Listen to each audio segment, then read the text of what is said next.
नमस्कार, आप देख रहे हैं CWB Hindi news.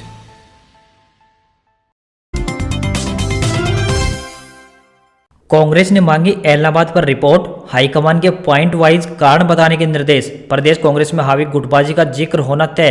Congress high command ने हरियाणा में सिरसा जिले की एलनाबाद विधानसभा सीट पर हुए उपचुनाव में पार्टी प्रत्याशी की करारी हार पर रिपोर्ट तलब कर ली है। पार्टी हाईकमान ने कांग्रेस के हरियाणा मामलों के प्रभारी विवेक बंसल से यह रिपोर्ट जल्द से जल्द सबमिट करने को कहा है। एलनाबाद उपचुनाव में कांग्रेस प्रत्याशी पवन बेनीवाल तीसरे नंबर पर रहे थे। यह इनेलो के अभय चौटाला ने जीत दर्ज की और दूसरे नंबर पर भाजपा कैंडिडेट गोविंद कांडा रहे। एलनाबाद में कांग्रेस कैंडिडेट की हार पर हरियाणा प्रदेश कांग्रेस अध्यक्ष कुमारी शैलजा विरोधियों पर निशाना साध चुकी है। कांग्रेस के प्रदेश प्रभारी विवेक बंसल तो प्रचार में पूरी ताकत न झोंकने के लिए पार्टी कैंडिडेट पवन बेनीवाल को भी कटघरे में खड़ा कर चुके हैं। अब विवेक बंसल को हाईकमान को दी जाने वाली रिपोर्ट में कई बिंदुओं पर जवाब देना है और तय है कि इसमें हरियाणा कांग्रेस में हावी गुटबाजी का भी जिक्र रहेगा। सोनीपत में सीएम खट्टर का हवाई सर्वेक्षण, जरोठी में ओलावृष्टि से हुए नुकसान का लिया जायजा। अधिकारियों को तुरंत गिरदावरी कर मुआवजा देने के दिए निर्देश। हरियाणा के सीएम मनोहर लाल खट्टर शनिवार को सोनीपत जिले के गांव जरोठी में ओलावृष्टि से हुए फसलों के नुकसान का हवाई सर्वेक्षण से जायजा लिया। इसके साथ ही किसानों से मुलाकात भी की। मुख्यमंत्री ने अधिकारियों को गिरदावरी कर प्रभावित किसानों को उचित मुआवजा देने के निर्देश दिए। वे किसानों की बुलावे पर यहाँ पहुंचे हैं। मुख्यमंत्री जनसभा को भी संबोधित किया। भले ही किसान संगठनों ने सीएम के कार्यक्रम का विरोध नहीं करने की बात की, लेकिन विरोध की आशंका के बीच सुबह से ही कार्यक्रम स्थल को अवैध किले के रूप में तब्दील किया गया था। चप्पे चप्पे पर पुलिस के जवान तैनात रहे। जगह जगह पुलिस नाके लगाकर गुजरने वाले वाहनों की चेकिंग करती दिखाई दी। डीआरडीए पर लटकेंगे ताले, ग्रामीण विकास मंत्रालय ने राज्यों को भेजा पत्र। जिला परिषद में ट्रांसफर होगा फंड, कर्मचारियों की नौकरी सुरक्षित। सीधे तौर पर ग्रामीण विकास से जुड़े जिला ग्रामीण विकास एजेंसी यानी डीआरडीए पर केंद्र सरकार की तरफ से तालाबंदी का फरमान जारी हो गया है। चालू वित्त वर्ष की समाप्ति के साथ ही 1 अप्रैल 2022 से बंद कर दिए जाएंगे। इससे पहले 31 जनवरी को इनके पास बकाया राशि को जिला परिषदों को ट्रांसफर किया जाएगा। कर्मचारियों को भी अन्य विभागों में सम्मानित किया जाएगा।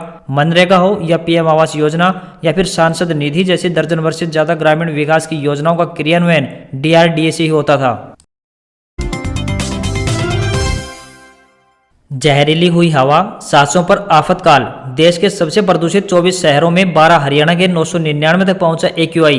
प्रदेश में प्रतिबंध के बावजूद दिवाली की रात जमकर पटाखे फोड़ने और 283 जगह पराली जलाने के कारण एक ही दिन में प्रदूषण का स्तर दोगुना हो गया है। पंचकुला, पलवल, सिरसा, झज्जर को छोड़ बाकी 18 जिलों में शुक्रवार को वायु गुणवत्ता सूचकांक यानी AQI औसत 300 माइक्रोग्राम प्रति घन मीटर से ऊपर पहुंच गया। पूरे देश की बात करें तो 24 शहरों में AQI 400 से 500 के बीच गंभीर स्तर पर रहा। इनमें देश की राजधानी दिल्ली, 12 शहर हरियाणा, 10 शहर यूपी और 1 शहर राजस्थान का है। हरियाणा का जींद औसत 490 AQI के साथ सबसे प्रदूषित रहा। 486 AQI के साथ गुरुग्राम दूसरे और 475 AQI के साथ यूपी का नोएडा तीसरे नंबर पर रहा। हरियाणा में निजी क्षेत्र में आरक्षण 15 जनवरी से प्रभावी। 30,000 रुपए तक की नौकरियों में 75% हरियाणा वासियों को रोजगार अनिवार्य है। हरियाणा सरकार ने रोजगार अधिनियम 2020 लागू करने के लिए अधिसूचना जारी कर दी है। प्रदेश में निजी क्षेत्र में आरक्षण 15 जनवरी 2022 से प्रभावी माना जाएगा। मुख्यमंत्री मनोहर लाल ने प्रदेश को 2024 तक बेरोजगार मुक्त रोजगार युक्त बनाने के लक्ष्य को पूरा करने के लिए अधिनियम को महत्वपूर्ण बताया है। रोजगार अधिनियम लागू होने के बाद निजी सेक्टर में 30,000 महीना तक की नौकरियों में हरियाणा के युवाओं को 75% आरक्षण अनिवार्य हो जाएगा। अधिसूचना जारी करने के अवसर पर मुख्यमंत्री मनोहर लाल ने कहा कि युवाओं को किसी भी प्रकार की कोई चिंता करने की आवश्यकता नहीं है। प्रदेश सरकार हर समय उनके साथ खड़ी है और उनके लिए रोजगार के अवसर निरंतर सुनिश्चित कर रही है।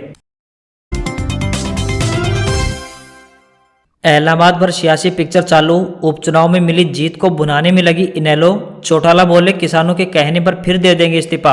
हरियाणा के सिरसा जिले के इलाहाबाद विधानसभा सीट पर उपचुनाव जीतने के बाद इंडियन नेशनल लोकदल यानी INLD के नेता अब इसे किसानों के पक्ष में भुनाने की पुरजोर कोशिश में लगे हुए हैं। किसानों के जरिए सियासत को आगे बढ़ाते हुए विधायक अभय चौटाला के बाद उनके पिता पूर्व मुख्यमंत्री चौधरी ओम प्रकाश चौटाला ने किसानों के पक्ष में बोलते हुए कहा कि अगर किसान कहेंगे तो अभय चौटाला इलाहाबाद सीट से दोबारा इस्तीफा दे देंगे।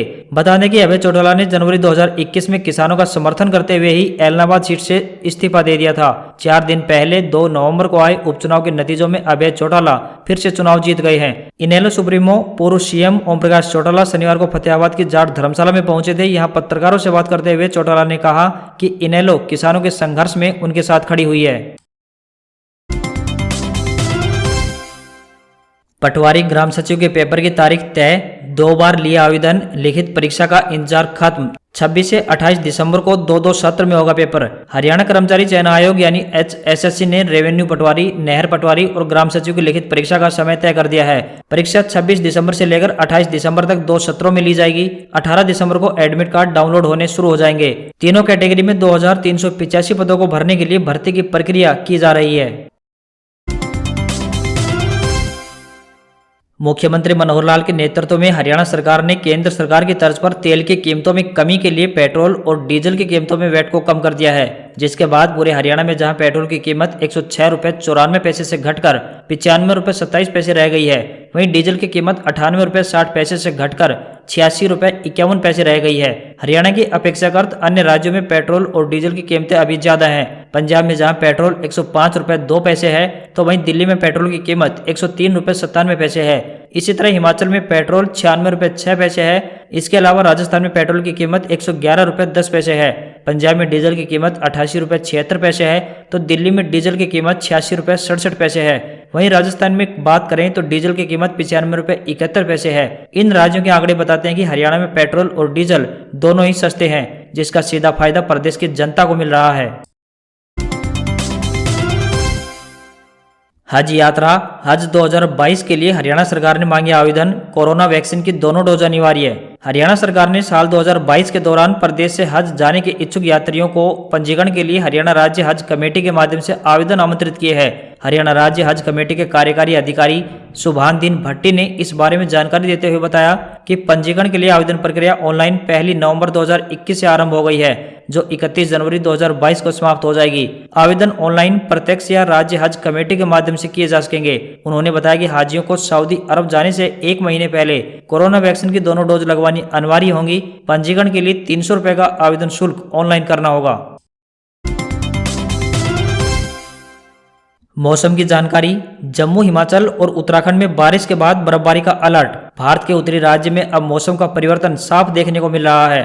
पश्चिमी विक्षोभ के प्रभाव के कारण पहाड़ी राज्यों में बारिश और बर्फबारी को लेकर अलर्ट जारी कर दिया है। शनिवार को हिमाचल प्रदेश और जम्मू कश्मीर के पहाड़ी राज्यों में बारिश और बर्फबारी के चलते ट्रैफिक पूरी तरह से बदल रहा है। मौसम विभाग के मुताबिक पूरी कश्मीर घाटी, उत्तराखंड के ऊपरी इलाकों और हिमाचल में आधे हिस्से में कड़ाके की ठंड पड़ रही है, जबकि कश्मीर में बर्फबारी के कारण मुगल रोड को बंद और हिमाचल में मनाली लेह मार्ग पर यातायात प्रभावित हुआ है। वहीं इन राज्यों के ऊंची पहाड़ी इलाकों में फिर से बर्फबारी शुरू हो गई है और निचले इलाकों में भारी बारिश का सिलसिला जारी है। मौसम विभाग के मुताबिक पूरी कश्मीर घाटी, उत्तराखंड के ऊपरी इलाकों और हिमाचल के आधे हिस्से में कड़ाके की ठंड पड़ रही है। राजधानी दिल्ली में अभी भी प्रदूषण की चादर बनी हुई है। यूपी, बिहार, झारखंड, पंजाब, हरियाणा, दिल्ली और राजस्थान के इलाकों में अगले 1 सप्ताह में मौसम पूरी तरह से बदल जाएगा। सब्जियों में बांस व लोहे की स्टैकिंग का प्रयोग करने के लिए भी किसानों को मिलेगा अनुदान। प्रदेश सरकार की ओर से सब्जियों में बांस व लोहे की स्टैकिंग का प्रयोग करने के लिए किसानों को 50 से लेकर 90% तक अनुदान दिया जा रहा है। योजना का लाभ प्राप्त करने के लिए किसानों को बागवानी विभाग के पोर्टल पर ऑनलाइन आवेदन करना होगा। राज्य सरकार द्वारा बांस की स्टैकिंग की 62,500 रुपये प्रति एकड़ लागत पर 31,250 से लेकर 56,250 रुपये तक अनुदान दिया जा रहा है। लोहे की स्टैकिंग की 1,41,000 रुपये प्रति एकड़ लागत पर 70,500 से लेकर 1,26,000 रुपये तक अनुदान दिया जा रहा है। दोनों तरह की स्टैकिंग पर अधिकतम अनुदान क्षेत्र 1 से लेकर 2.5 एकड़ तक मिलेगा। बाबा नानक के प्रकाश पर्व पर पाक जांच करेगी संगत। पिछले साल कोरोना के कारण नहीं जा सका था जत्था। पाकिस्तान सरकार ने जारी की गाइडलाइन। गुरु नानक देव का प्रकाश वर्ष मनाने के लिए इस बार श्रद्धालु पाकिस्तान स्थित ननकाना साहिब और करतारपुर साहिब जा सकेंगे। सिख संगत का जत्था 17 नवंबर को पाकिस्तान जाएगा और इसके लिए गाइडलाइन जारी कर दी गई है। सिख श्रद्धालुओं को पाकिस्तानी सरकार की ओर से बनाई गई गाइडलाइन का पालन करना जरूरी होगा। कोरोना की वजह से पिछले साल सिख संगत का जत्था पाकिस्तान नहीं जा पाया था। इस वजह से इस साल श्रद्धालुओं में अधिक उत्साह है। उधर सिख जथेबंदियां केंद्र सरकार से करतारपुर कॉरिडोर को भी खोलने की मांग कर रही हैं।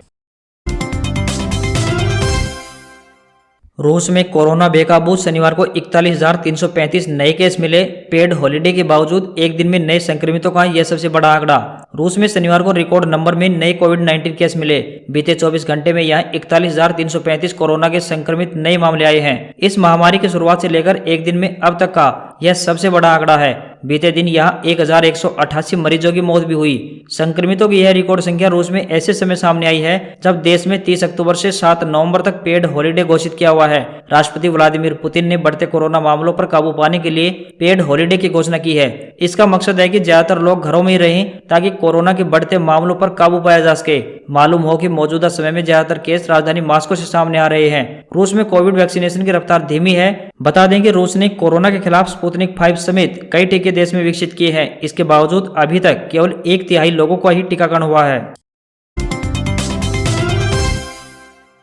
अफ्रीकी देश सिएरा लियोन में शनिवार को एक बड़ा हादसा हो गया। राजधानी फ्री टाउन में 40 फीट लंबे एक तेल टैंकर और ट्रक की टक्कर के बाद जोरदार धमाका हुआ। आग आसपास के करीब 500 मीटर के दायरे में तेजी से फैल गई। इस दौरान सड़क पर मौजूद करीब 200 से ज्यादा लोग इसकी जद में आ गए। हादसे में अब तक 92 लोगों से ज्यादा लोगों की मौत बताई जा चुकी है। वहीं 100 से ज्यादा लोग अस्पताल में जिंदगी और मौत के बीच झूल रहे हैं। स्थानीय लोगों का कहना है कि टक्कर के बाद टैंकर से तेल सड़क पर तेजी से फैलने लगा। इसके बाद जैसे ही टैंकर में ब्लास्ट हुआ, आग इतनी तेजी से फैली कि आसपास मौजूद लोगों को संभलने का मौका ही नहीं मिला। ब्लास्ट के बाद आग और धुआं 10 किलोमीटर दूर से ही दिखाई दे रहा था। तेल टैंकर को दूसरे ट्रक ने टक्कर मारी थी।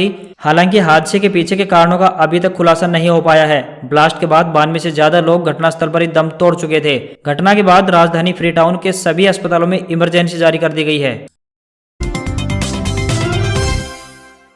RRB NTPC results 2021 update. RRB NTPC का रिजल्ट और स्कोर कार्ड जल्द होगा जारी। क्वालिफाई करने के लिए 40% अंक लाना है जरूरी। रेलवे में एनटीपीसी के 35,281 खाली पदों को भरने के लिए ऑनलाइन परीक्षा आयोजित की गई थी। इसके लिए 1 करोड़ से अधिक उम्मीदवारों ने आवेदन किया था। परीक्षा 23 दिसंबर 2020 से लेकर 31 जुलाई 2021 तक 7 स्टेप्स में आयोजित की गई थी। मीडिया रिपोर्ट्स के अनुसार आरआरबी अब कभी भी रिजल्ट को लेकर ऑफिशियल डिटेल्स जारी कर सकता है। रिजल्ट के साथ आरआरबी परीक्षा का कट ऑफ स्कोर भी जारी करेगा। ऑनलाइन एग्जाम में शामिल होने वाले उम्मीदवार परीक्षा संबंधी अपडेट के लिए बोर्ड की वेबसाइट rrbcdg.gov.in पर लॉगिन कर सकते हैं।